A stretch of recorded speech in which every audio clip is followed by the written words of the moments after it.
Hello everyone and welcome back. हम statistics का unit 1 पढ़ रहे थे। यूनिट 1 में हम मीन मीडियन मोड वाला टॉपिक ऑलरेडी कंप्लीट कर लिए हैं। अब उससे थोड़ा आगे चलेंगे। मीन मीडियन मोड तो बेसिक है, वो तो तुम बचपन में भी पढ़े होगे। कहीं पर अगर स्टैटिस्टिक्स बचपन में पढ़े हो तो मीन मीडियन मोड भी निकालना सीखे हो। मैथ्स में भी इनफैक्ट था मीन निकालना, मीडियन निकालना, मोड निकालना। तो ये तो बेसिक्स था, हम कर लिए वो काम। अब उससे थोड़ा एडवांस वर्जन जिसको हम बोलते हैं major of dispersion. Major of dispersion हम आज के क्लास में शुरू करेंगे। मेजर ऑफ डिस्पर्शन आने वाला मेरे हिसाब से 3 क्लासेस और, आज का क्लास प्लस 3 क्लास और हमें मेजर ऑफ डिस्पर्शन में लगेगा। हम यूनिट 1 की बात करें अगर, तो यूनिट 1 में देखो मेजर ऑफ सेंट्रल टेंडेंसी था। मेजर ऑफ सेंट्रल टेंडेंसी में कॉन्सेप्ट एंड प्रॉपर्टीज था, और वो तो हम कर लिए। मीन मीडियन मोड था, वो कर लिए हम लोग। उसके बाद मेजर ऑफ डिस्पर्शन में हम 4 टॉपिक पढ़ने वाले हैं। मेजर ऑफ डिस्पर्शन के अंदर हम 4 टॉपिक्स पढ़ेंगे। पहला तो है रेंज, दूसरा है क्वार्टाइल डेविएशन, तीसरा है मीन डेविएशन, चौथा है स्टैंडर्ड डेविएशन। ये चारों आता है हमारा मेजर ऑफ डिस्पर्शन। हाँ, 2 और है, लेकिन मैं उसको मेजर ऑफ डिस्पर्शन नहीं, मैं वेरिएंस बोलता हूँ, जिसको हम variance and coefficient of variance बोलते हैं। ठीक है, तो मेजर ऑफ डिस्पर्शन में ही तुम मान लो चलो, तो हम मेजर ऑफ डिस्पर्शन में इनफैक्ट 6 टॉपिक पढ़ेंगे। ठीक है, range, quartile deviation, standard deviation, mean deviation और variance and coefficient of variance. बात समझ में आया?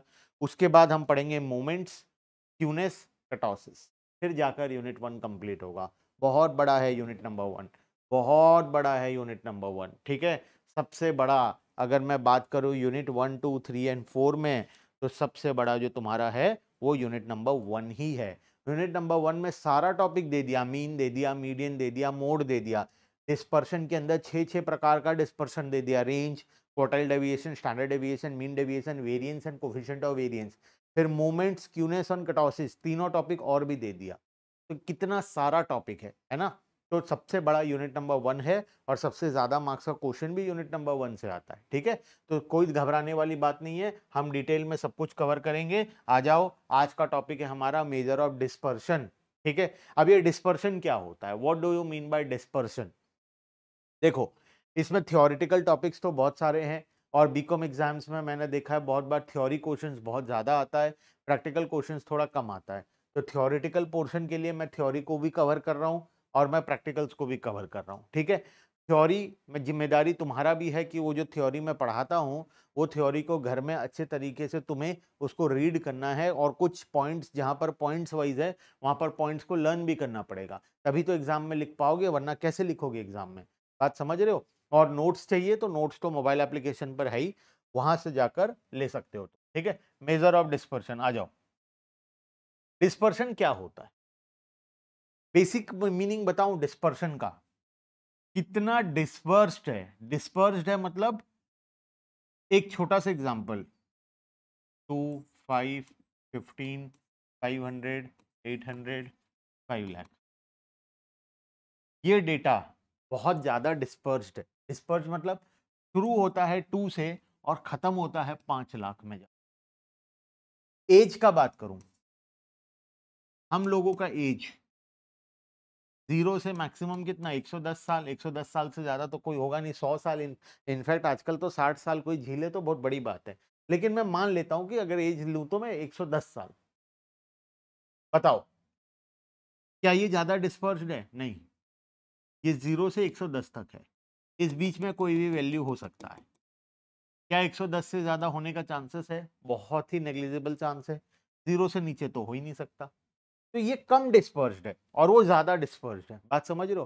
कितना ज्यादा डिस्पर्शन का मतलब ये होता है कि तुम्हारा डेटा जो है वो कितना ज्यादा इधर उधर है, कितना ज्यादा ऊपर नीचे, कितना ज्यादा फ्लक्चुएट हो रहा है, उसको हम डिस्पर्शन बोलते हैं। ठीक है, इसमें अलग अलग प्रकार का डिस्पर्शन हम पढ़ेंगे। जैसे सबसे पहले पढ़ेंगे रेंज, उसके बाद मीन डेविएशन, स्टैंडर्ड डेविएशन, ये सारे टॉपिक्स पढ़ेंगे जहां पर हम अलग अलग प्रकार से देखेंगे कि डेटा किस तरीके से फ्लक्चुएट हो रहा है। तो डिस्पर्शन का मीनिंग एक प्रकार से देखो तो फ्लक्चुएशंस, कितना ज्यादा डेटा स्प्रेड हो रखा है, कितना हमारा डेटा फ्लक्चुएट कर रहा है, उसको हम लोग क्या बोलते हैं? डिस्पर्शन बोलते हैं। ठीक है, आओ पढ़ते हैं मीनिंग। मेजर ऑफ डिस्पर्शन और वेरिएशन, डिस्क्राइब द स्प्रेड और variability of data value in a data set. कितना ज्यादा स्प्रेड हुआ है डेटा या कितना ज्यादा वैरी कर रहा है डेटा।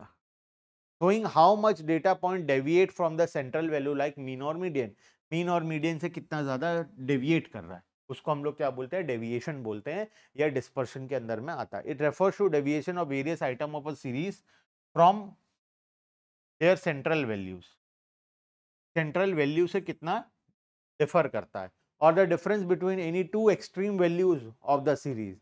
और अगर हम देखें तो दो एक्सट्रीम वैल्यूज का डिफरेंस को भी हम ले सकते हैं, सबसे लोअर वैल्यू एंड सबसे higher value. Common measure include range, interquartile range, इसके अंदर क्या क्या आएगा, रेंज आएगा, इंटर क्वार्टाइल रेंज आएगा, वेरिएंस आएगा, स्टैंडर्ड डेविएशन आएगा, मीन डेविएशन आएगा, क्वार्टाइल डेविएशन आएगा। ऐसे बहुत सारे टॉपिक्स हैं जिसमें से 6 टॉपिक हमारे सिलेबस में दिया हुआ है, ठीक है, वो 6 को हम कवर करेंगे, which help in understanding the degree of variation in the data set. Clear है बात।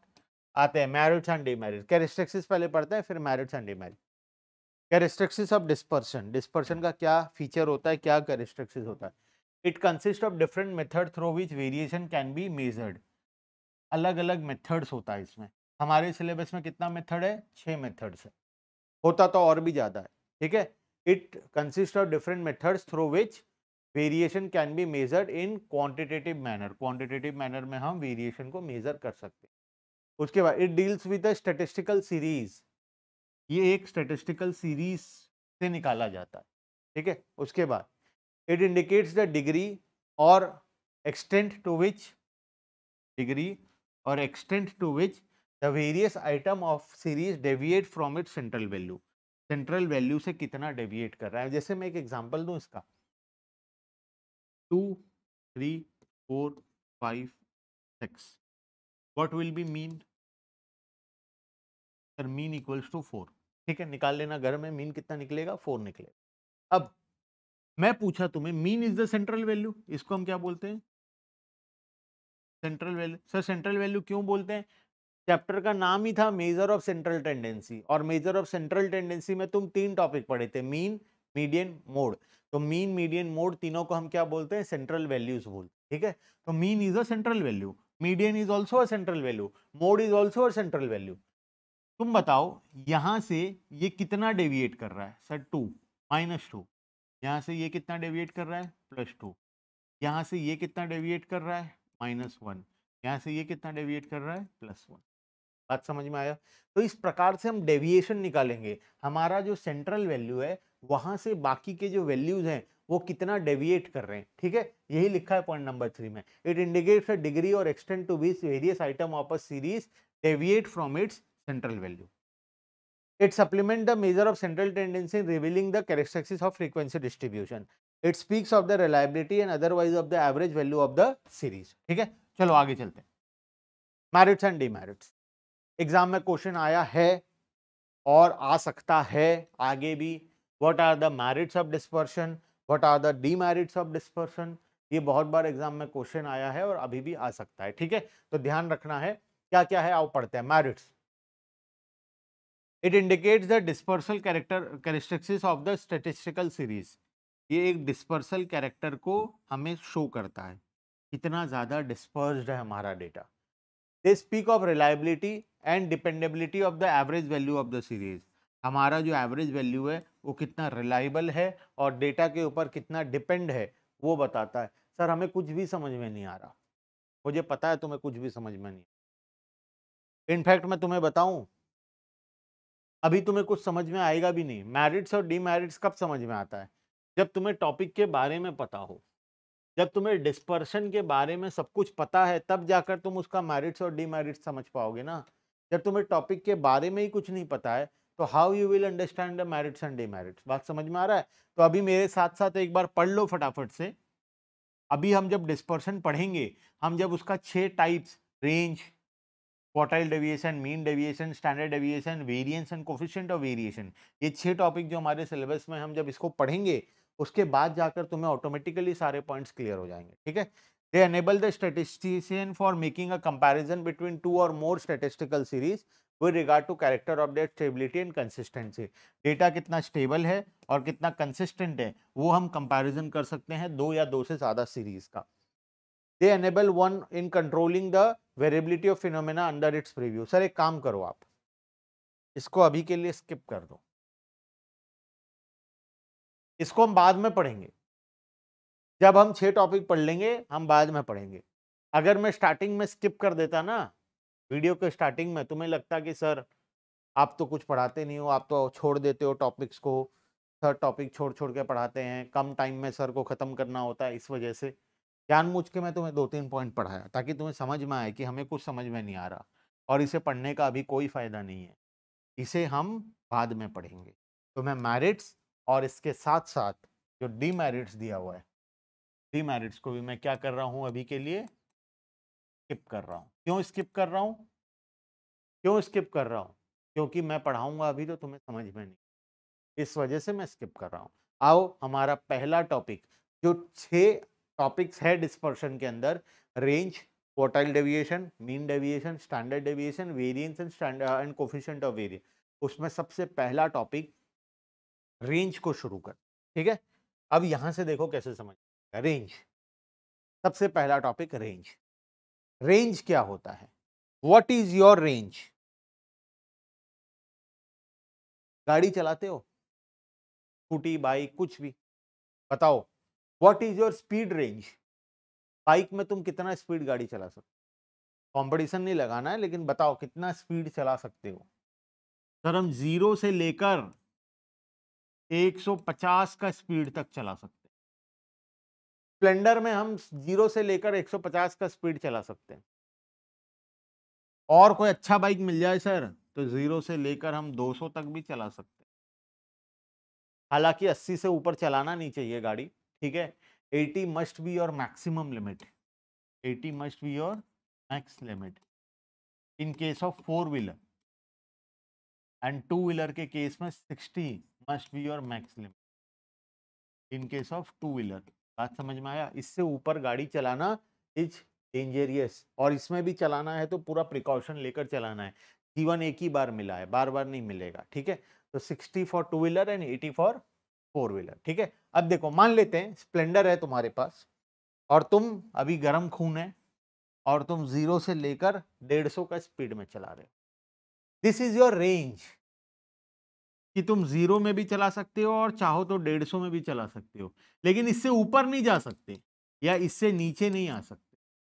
तो इसी को बोलते हैं range, the lower limit and upper limit. The lower limit and upper limit. हम क्या करते हैं रेंज निकालने के लिए? दोनों का डिफरेंस निकाल देते हैं। The largest value minus smallest value, largest value and smallest value. बात समझ में आया?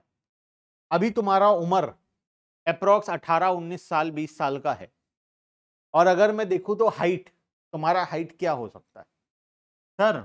4 फीट से लेकर 7 फीट के बीच में होगा। कुछ बच्चों का 4 फीट के वाले होंगे, 4 फुटिया जो होते हैं छोटे छोटे, ठीक है। 4 फुट 1 इंच 2 इंच 3 इंच वाले होंगे।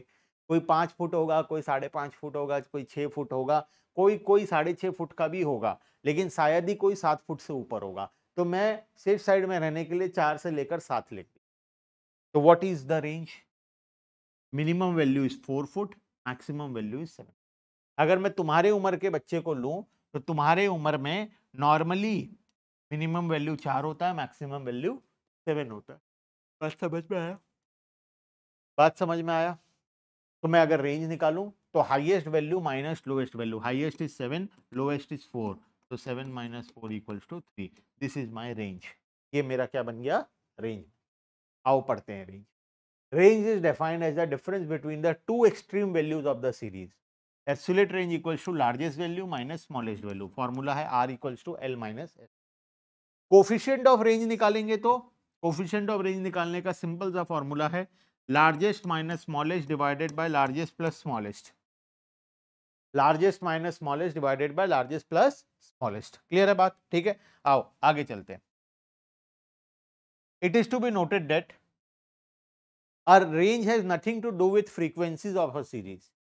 It is found out purely on the basis of two extreme values of the series. Range दो एक्सट्रीम वैल्यूज को लेकर निकलता है, ना कि फ्रीक्वेंसी को लेकर। ठीक है, ये तो समझ में आ ही गया सर हमें। आगे चलते हैं, अब इसके साथ हम कुछ छोटी छोटी चीजें और पढ़ेंगे। कंटिन्यूस सीरीज के केस में क्या हो, नॉर्मली अगर डेटा दिया हुआ है तो तुम हाईएस्ट माइनस लोएस्ट कर दोगे, डिस्क्रीट सीरीज दिया है तो हाईएस्ट माइनस लोएस्ट कर दोगे। लेकिन अगर तुम्हें कंटिन्यूस सीरीज दिया हुआ है 0 to 5, 5 to 10, 10 to 15, उस केस में क्या करोगे? इन case of continuous series a range is worked out by taking the difference between the upper limit of the largest class interval, last जो लार्जेस्ट क्लास इंटरवल होगा उसका अपर लिमिट, और lower limit of the smallest class interval. In such a case range equals to largest value of the upper class limit minus lowest value of the smallest class limit. ठीक है, तो उससे हम लोग क्या करेंगे, value निकाल लेंगे। कोफिशिएंट ऑफ रेंज भी सेम फॉर्मूला है जो हम पढ़े। ठीक है, however in such case range can also be computed by taking the difference between the mid value end of the largest class and mid value of the smallest class. हम एक और तरीके से रेंज निकाल सकते हैं, मान लो मुझे इसका रेंज निकालना है। ठीक है, तो नॉर्मली क्या होगा, 15 माइनस 0 इक्वल्स टू 15। मैं एक और तरीके से निकाल सकता हूं। ठीक है, एक और तरीके से मिड वैल्यू लेके, इसका मिड वैल्यू माइनस इसका मिड वैल्यू। ठीक है, mid value of the largest class and the mid value of the smallest class. ठीक है, तो उसके केस में भी मैं उसी तरीके से निकाल सकता हूं। ठीक है, चलें आगे क्वेश्चन करेंगे, एक दो क्वेश्चन करेंगे, समझ में आ जाएगा। बताओ रेंज क्या होगा, what will be the range. पहले बताओ स्मॉलेस्ट वैल्यू, स्मॉलेस्ट वैल्यू कौन सा है इसमें से? सर स्मॉलेस्ट स्मॉलेस्ट स्मॉलेस्ट तो मुझे 120 दिखाई दे रहा है। 120 से कोई छोटा है क्या?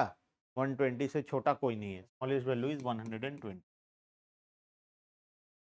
What is largest value? Largest value sir 220, 240, 240, 240 दिखाई दे रहा है sir. 240 is the largest value.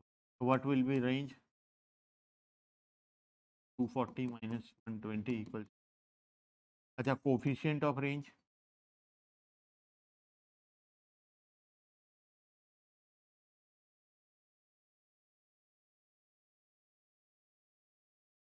Coefficient of range क्या होगा?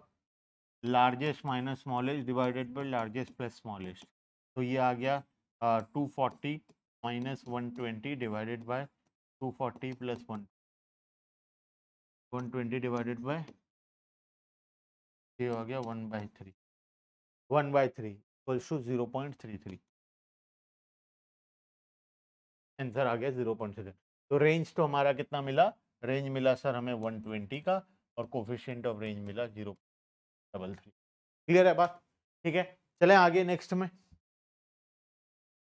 एक और question, the income 50 people working in an organization are affected by reflected as here as under, determine the range in their income and its coefficient। Range और coefficient निकालना है। ये कौन सा सीरीज है सर? ये डिस्क्रीट सीरीज है। Discrete series के केस में क्या करेंगे हम, फ्रीक्वेंसी से हमें कोई मतलब नहीं है, हमें फ्रीक्वेंसी से कोई लेना देना है, हम सिंपली ऊपर वाला वैल्यूज को लेकर निकाल लेंगे। ठीक है, तो what is the lowest value? Lowest value क्या है? 10 दिखाई दे रहा है मुझे, तुम्हें और कुछ दिखाई दे रहा है तो बताओ। लार्जेस्ट वैल्यू, लार्जेस्ट वैल्यू क्या है यहाँ पर? 30, 40, 50, 60, 75। 75 इज द लार्जेस्ट वैल्यू। तो रेंज क्या होगा?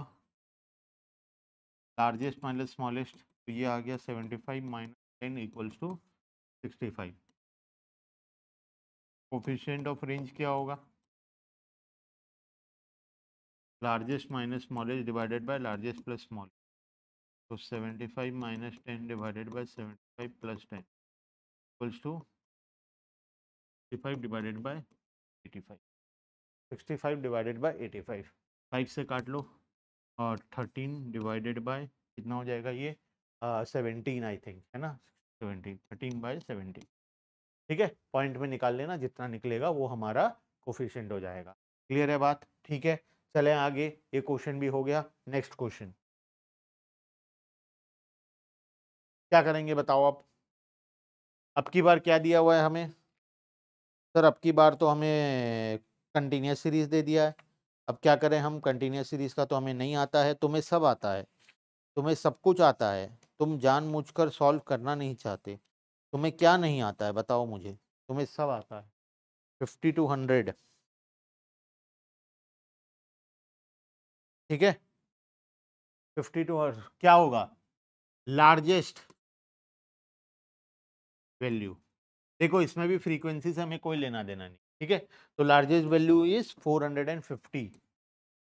सर कैसे पता चला 450? देखो अपर क्लास लिमिट, जो लास्ट क्लास है, सबसे बड़ा क्लास है, उसका अपर लिमिट को ले लिया, तो ये मेरे लिए लार्जेस्ट वैल्यू। स्मॉलेस्ट वैल्यू, जो सबसे पहला क्लास है, उसका लोअर लिमिट को ले लिया 50। तो बताओ रेंज क्या होगा? Range equals to 450 minus 50 equals to 400। Coefficient of range, coefficient of range क्या होगा? Largest minus smallest divided by largest plus smallest. 450 minus 50 divided by 450 plus 50 equals to 400 divided by 500 equals to 0.80।